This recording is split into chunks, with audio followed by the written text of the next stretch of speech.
Amazon पे लगभग मैंने 7 से 8 साल पहले जो है वो सेलिंग की शुरुआत की थी। काफ़ी सारे प्रोडक्ट्स जो है वो ऑनलाइन सेल किए, काफ़ी प्रोडक्ट्स बेस्ट सेलर रहे, कुछ प्रोडक्ट ऐसे भी थे जिन पे बिल्कुल भी सेल जो है वो नहीं मिली। काफ़ी सारी स्ट्रेटेजी जो है वो मैंने अपनाई, कुछ स्ट्रेटेजीज काम की, कुछ स्ट्रेटेजी जो है वो काम नहीं की। तो आज इस वीडियो में मैं आपके साथ में शेयर करने वाला हूँ अपने एक्सपीरियंस के अकॉर्डिंग कि भी अमेज़ोन पे हम कैसे ग्रो कर सकते हैं, कैसे अपनी सेल इंक्रीज कर सकते हैं और कैसे लॉन्ग टाइम के लिए एक अच्छा प्रॉफिटेबल बिजनेस जो है वो सेटअप कर सकते हैं। तो काफ़ी सारे पॉइंट्स हैं यहाँ पे जिनके ऊपर हमें ध्यान देने की ज़रूरत है जब हम अमेज़ोन पे सेलिंग करते हैं। तो यहाँ पे जो सबसे पहला पॉइंट आता है ना, वो आता है सप्लायर का। अगर आप नोटिस करेंगे ना, जितने भी बड़े सेलर हैं उनमें एक चीज़ आपको कॉमन देखने को मिलेगी और वो है प्रॉपर इन्वेंट्री बैकअप या फिर एनफ सप्लाई। वहीं अगर आप बेस्ट सेलिंग प्रोडक्ट भी अगर आप नोटिस करोगे ना, जो टॉप सेलिंग प्रोडक्ट्स है, तो उनमें एक चीज़ आपको कॉमन मिलेगी, वो ये है कि वो प्रोडक्ट कभी आउट ऑफ स्टॉक नहीं होते। ज़्यादातर वो प्रोडक्ट आपको इन स्टॉक मिलेंगे ही मिलेंगे। वहीं दूसरी तरफ छोटे सेलर सिर्फ इसलिए ग्रो नहीं कर पाते कि भी उनके पास में प्रॉपर प्रोडक्ट्स की सप्लाई ही नहीं होती। तो यहाँ पे देखिए, सप्लायर के पॉइंट को ध्यान में रखते हुए यहाँ पे 4 इंपॉर्टेंट चीजें हैं जिन पे हमें ध्यान देना जरूरी है। तो सबसे पहली जो चीज आती है ना, वो आती है अर्ली अवेलेबिलिटी।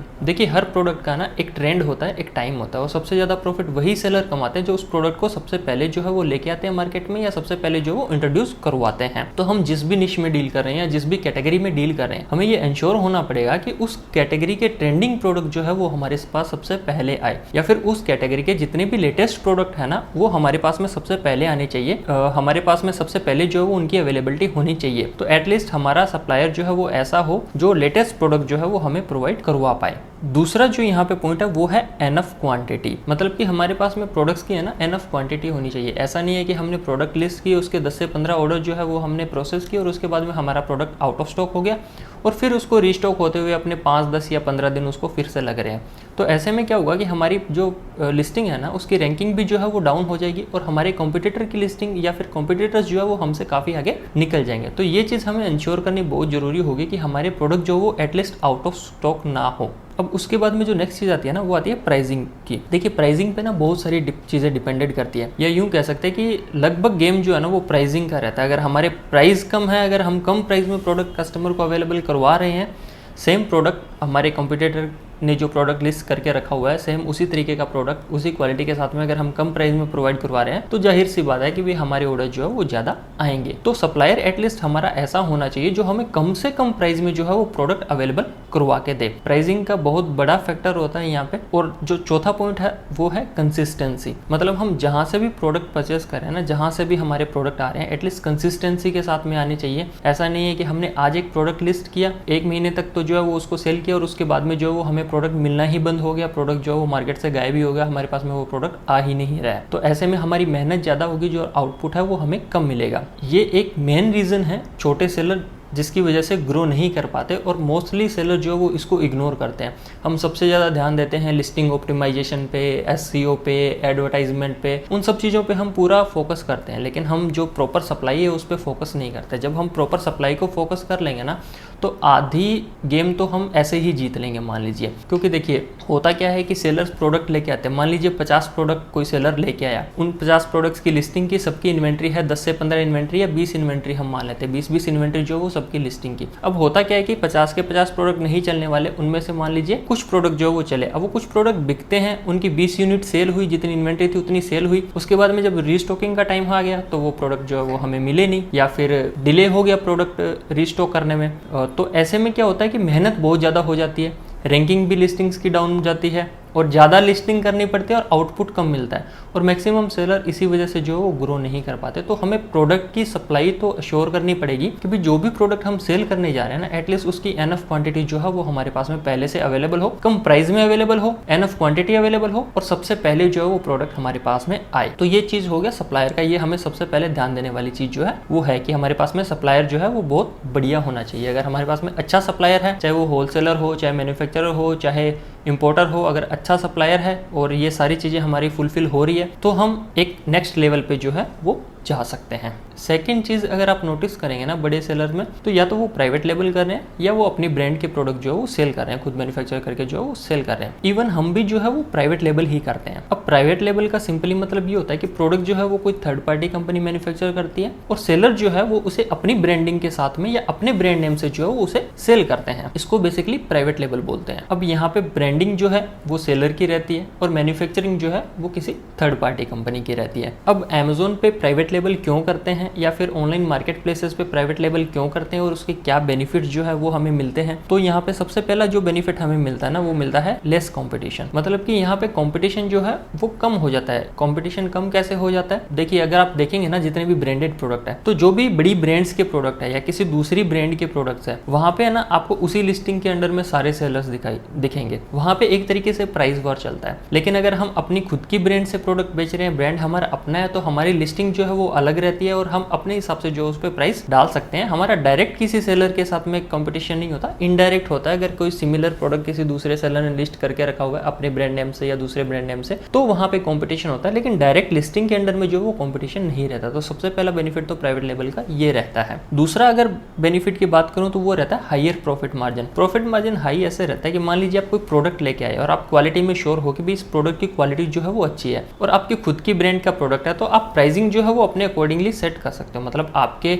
ब्रांड की जितनी वैल्यू होगी मार्केट में, जितनी आपकी रेटिंग्स रिव्यू अच्छे होंगे, आप उसके हिसाब से जो अपने प्राइस जो वो सेट कर सकते हो।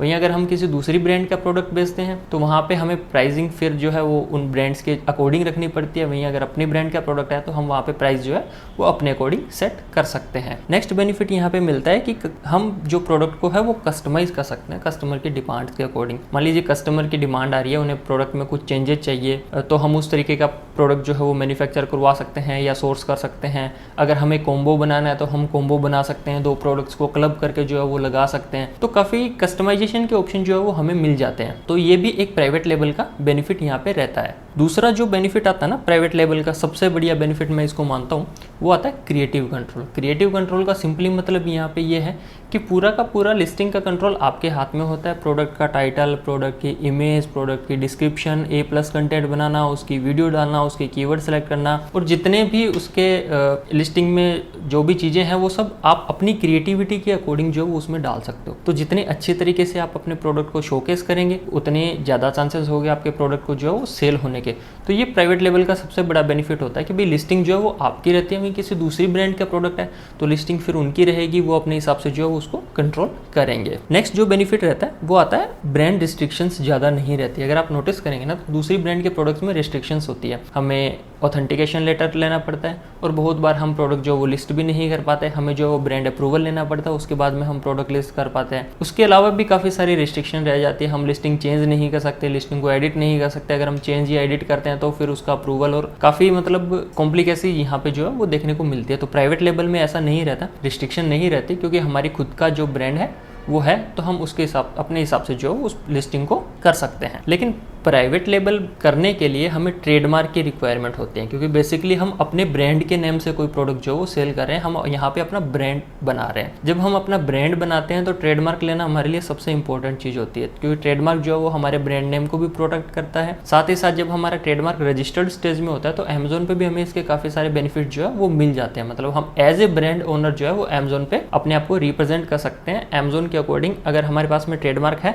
तो हम उस ब्रांड के ओनर हैं, फिर हमें ब्रांड्स के काफ़ी सारे टूल्स मिल जाते हैं, ब्रांड के काफ़ी सारे बेनिफिट्स मिल जाते हैं और हमारे पर्टिकुलर ब्रांड को कैसे हमें शोकेस करना है और क्या उस पर रिस्ट्रिक्शंस लगानी है, वो सारे ऑप्शंस भी जो है वो हमें अमेजोन की वेबसाइट पर मिल जाते हैं। तो प्राइवेट लेबल करने के लिए ट्रेडमार्क की यहाँ पे रिक्वायरमेंट होती है।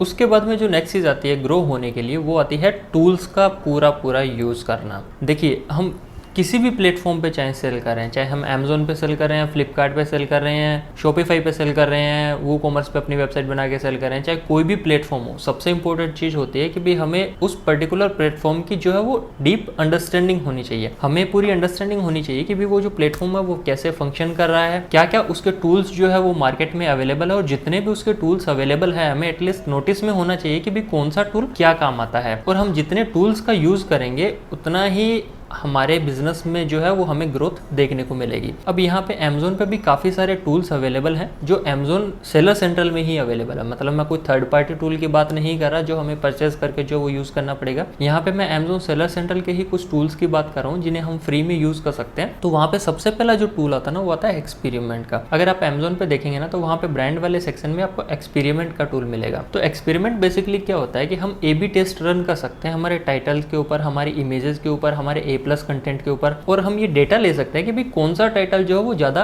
अच्छा परफॉर्म कर रहा है, किस पे जो है वो ज़्यादा क्लिक्स हो रहे हैं। उसके बाद में कौन सी इमेज जो है वो ज़्यादा अच्छी परफॉर्म कर रही है, कौन सी इमेज हमें लगाने से जो है वो ज़्यादा क्लिक्स मिल रहे हैं, या फिर कौन सा हमारा जो कंटेंट है डिस्क्रिप्शन या A+ कंटेंट है वो ज़्यादा अच्छे तरीके से जो परफॉर्म कर पा रहा है। ये A/B टेस्ट हम वहाँ से रन कर सकते हैं। काफ़ी सारे सेलर्स में कन्फ्यूजन रहती है कि भाई ये टाइटल रखें या ये टाइटल रखें, मेन इमेज जो है वो इसको रखें या इसको रखें। तो उनके बीच में हम A/B टेस्ट रन कर सकते हैं, डेटा जो है वो ले सकते हैं और डेटा के अकॉर्डिंग फिर हम डिसाइड कर सकते हैं कि भाई हमें लिस्टिंग में क्या क्या चेंजेस करने की जरूरत है। अब यहाँ पे जो दूसरा टूल हमें मिलता है वो मिलता है बिजनेस रिपोर्ट का, और बहुत सारे सेलर जो है ना वो इसको इग्नोर करते हैं। शुरू के दिनों में हमने भी इसको इग्नोर किया था, लेकिन बाद में हमें पता चला कि इससे भी हमें बहुत सारा ऐसा डेटा मिलता है जो हमारे बिजनेस की ग्रोथ में काफी इंपॉर्टेंट होता है। देखिए, डेटा पे फोकस करना बहुत जरूरी है। जब हम बिजनेस करते हैं ना तो हम अज्यूमशन पे नहीं चल सकते, अंदाजा लगा के नहीं चल सकते कि ये ज्यादा बिक रहा है, ये कम बिक रहा है। ऐसा नहीं, पूरा डेटा जो है वो हमारे पास में होना चाहिए। जितना ज्यादा हमारे पास में डेटा होगा, जितना ज्यादा हम डेटा को पढ़ेंगे, जितना ज्यादा हम उसके हिसाब से डिसीजंस लेंगे, उसके हिसाब से एक्शन लेंगे, उतना ही ज्यादा हमारा बिजनेस जो है वो ग्रो करेगा और हम एक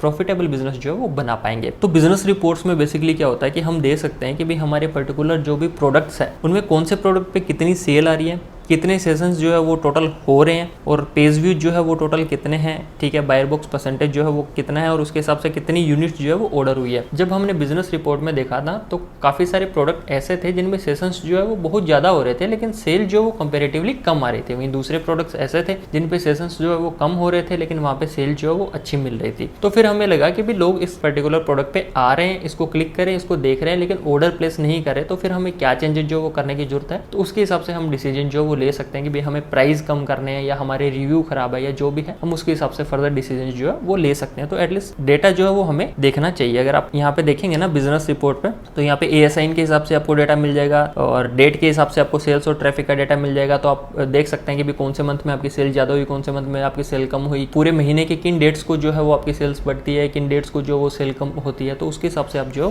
है डिसीजन ले पाएंगे। अगला जो टूल मिलता है वो होता है ब्रांड एनालिटिक्स का। बहुत इंपॉर्टेंट टूल है। ब्रांड एनालिटिक्स का ऑप्शन भी जो है वो आपको ब्रांड वाले सेक्शन में मिलेगा। अगर आप वहाँ पे जाके देखेंगे ना तो वहाँ पे 3-4 टैब्स आपको मिलेगी। तो वहाँ पे सर्च कैटलॉग परफॉर्मेंस है, सर्च क्वेरी परफॉर्मेंस है, रिपीट परचेस बिहेवियर है, डेमोग्राफिक्स है, मार्केट बास्केट एनालिसिस है, और उसके बाद में अमेजोन सर्च टर्म भी है। तो अगर आप अमेजोन सर्च टर्म में जाएंगे तो वहाँ पे आपको दिखाएगा कि कौन सी सर्च टर्म के ऊपर जो वो कितने प्रोडक्ट्स रैंक कर रहे हैं, टॉप रैंकिंग प्रोडक्ट कौन से हैं। टॉप रैंकिंग प्रोडक्ट के हिसाब से देख सकते हैं कि भी आपको अपने प्रोडक्ट में क्या इंप्रूव करने की जरूरत है या क्या चेंजेस जो है वो लेके आने की जरूरत है। वहीं आप रिपीट परचेस बिहेवियर जो है वो नोटिस कर सकते हैं। सर्च क्वेरी परफॉर्मेंस आप देख सकते हैं कि भी आपकी कौन सी सर्च क्वेरी पे जो है वो आपके प्रोडक्ट दिखा रहे हैं, कितने रिजल्ट्स जो है वो किसी पर्टिकुलर सर्च क्वेरी पे जो है वो कस्टमर को दिखाते हैं टोटल, और अपनी ब्रांड के जो है वो कितने प्रोडक्ट्स वहाँ पे शो कर रहे हैं, उसमें हमारा शेयर कितना है। वो सारे डेटा जो है वो यहाँ पे आपको देखने को मिल जाएंगे। अगर आप अपने सेलर सेंट्रल में जाएंगे और वहाँ पे पूरा चेक करेंगे ना तो आपको ये सारी रिपोर्ट्स मिल जाएगी। बेसिकली मेरा कहने का मतलब ये है कि जितनी भी रिपोर्ट्स है ना आप उनको इग्नोर मत कीजिए। अब पूरे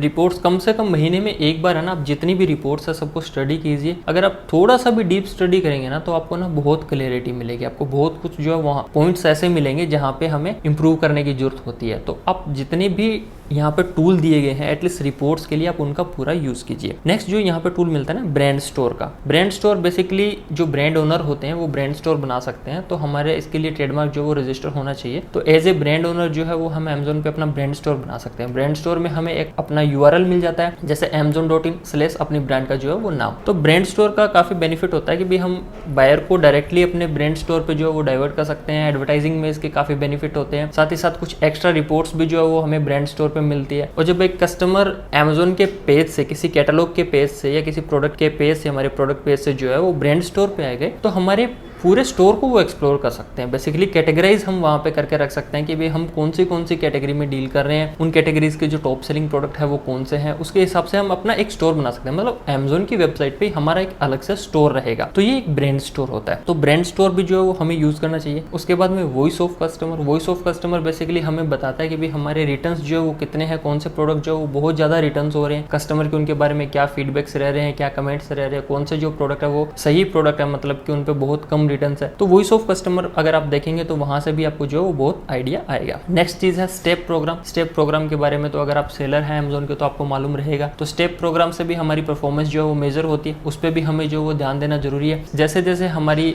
स्टेप प्रोग्राम में जो है वो लेवल बढ़ता जाएगा वैसे वैसे हमें कुछ बेनिफिट जो है वो उसके मिलेंगे। उसके बाद में टूल आता है प्रोडक्ट सजेशंस का। अगर आप जाएंगे ना ग्रोथ वाले सेक्शन में तो वहाँ पे आपको जो प्रोडक्ट सजेशन का ऑप्शन मिलेगा। तो यहाँ पे हम प्रोडक्ट सजेस्ट अपनी कैटेगरी के हिसाब से ट्रेंडिंग ब्रांड जो है वो देख सकते हैं, प्रोडक्ट्स देख सकते हैं, उसके हिसाब से सजेशंस ले सकते हैं, कौन से प्रोडक्ट रैंक कर रहे हैं, टॉप कर रहे हैं, आइडिया ले सकते हैं। उसके बाद में जो नेक्स्ट टूल आता है वो आता है ऑटोमेट प्राइसिंग का। ऑटोमेट प्राइसिंग में हम बेसिकली जो है वो रूल सेट कर सकते हैं अपनी प्राइसिंग के लिए और एक्सपेरिमेंट जो है वो यहाँ पे हम करके देख सकते हैं। उसके बाद में जो नेक्स्ट टूल हमें मिलता है वो मिलता है लिस्टिंग क्वालिटी डैशबोर्ड का। लिस्टिंग क्वालिटी डैशबोर्ड अगर आप कैटलॉग में जाएंगे ना तो यहाँ पे देखिए इंप्रूव लिस्टिंग क्वालिटी का ऑप्शन आता है। तो वहाँ पे बेसिकली हमें रिकमेंडेशन मिलती है कि भाई हमें किस लिस्टिंग में जो है वो क्या इंप्रूवमेंट करने की जरूरत है। ओवरऑल मेरा कहने का मतलब ये है कि काफ़ी सारे टूल्स हमें Amazon की वेबसाइट पे मिल जाते हैं जहाँ से हम रिपोर्ट्स डाउनलोड कर सकते हैं, डेटा देख सकते हैं और उनके हिसाब से जो है वो डेटा को पढ़ के हम डिसीजंस ले सकते हैं कि भाई हमें कहाँ पे हम कमजोर पड़ रहे हैं और कहाँ पे हमें जो है इंप्रूव करने की जरूरत है। जितने ज़्यादा हम टूल्स को यूज़ करेंगे उतने ही ज़्यादा हम बिजनेस में जो है वो शार्प होते जाएंगे।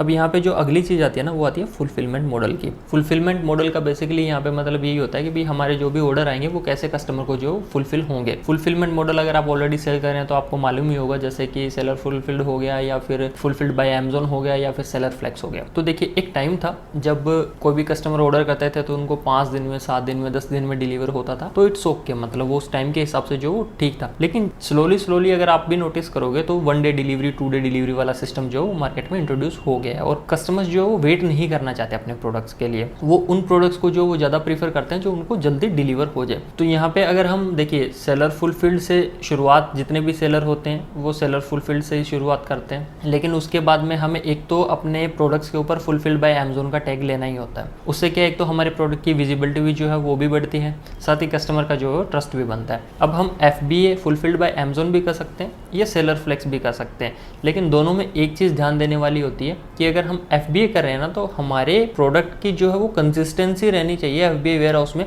कंटिन्यू अवेलेबल होना चाहिए। ऐसा नहीं होना चाहिए कि भी हम प्रोडक्ट भेज रहे हैं फिर थोड़े टाइम आउट ऑफ स्टॉक, फिर उसका प्लान क्रिएट कर रहे हैं, फिर उसको अपॉइंटमेंट ले रहे हैं, फिर उसको वापस भेज रहे हैं। तो वो हमें पूरी इन्वेंट्री प्लानिंग के साथ में चलना पड़ता है। इन्वेंट्री प्लानिंग पे पूरा ध्यान देना होगा, वरना जब in stock out of stock, in stock out of stock ऐसे होंगे ना तो हमारे प्रोडक्ट की रैंक जो है वो खराब हो जाएगी। तो फुलफिल्ड बाय Amazon में ये चीज़ जो है वो हमें ध्यान देने वाली है। अगर हम सेलर फ्लेक्स कर रहे हैं तो सेलर फ्लेक्स में तो अपनी इन्वेंट्री चलो अपने पास में ही रहती है तो हम उसके हिसाब से जो उसको स्टॉक में रख सकते हैं, लेकिन FBA में ये ध्यान देने वाली बात होती है। तो FBA और सेलर फ्लेक्स में आप चूज कर सकते हैं अपनी कन्वीनियंस के अकॉर्डिंग या अपनी बिजनेस स्ट्रेटेजी के अकॉर्डिंग। इसके ऊपर ऑलरेडी जो मैंने एक वीडियो बना के रखी हुई है, आप चाहें तो आप उसको देख सकते हैं। लेकिन यहाँ पे एक और चीज आती है, वो आती है मल्टी स्टेट FBA करना। अब मल्टी स्टेट FBA क्या है, थोड़ा सा कॉस्टली पड़ता है क्योंकि हमें दूसरी स्टेट में जो अपना GST नंबर लेना पड़ता है, फिर उसको additional place of business add करवाना पड़ता है, फिर अपने प्रोडक्ट जो शिप करने पड़ते हैं, तो यहाँ पे ट्रांसपोर्टेशन की कॉस्ट भी जो वो ज्यादा जाती है। लेकिन अगर हम मल्टी स्टेट FBA करते हैं ना तो उसके कुछ बेनिफिट्स भी जो है वो हमें मिलते हैं। मल्टी स्टेट FBA होता कैसे है, जैसे मान लीजिए मैं यहाँ से अहमदाबाद से सेल कर रहा हूँ, लेकिन जब मैं रिपोर्ट्स अपने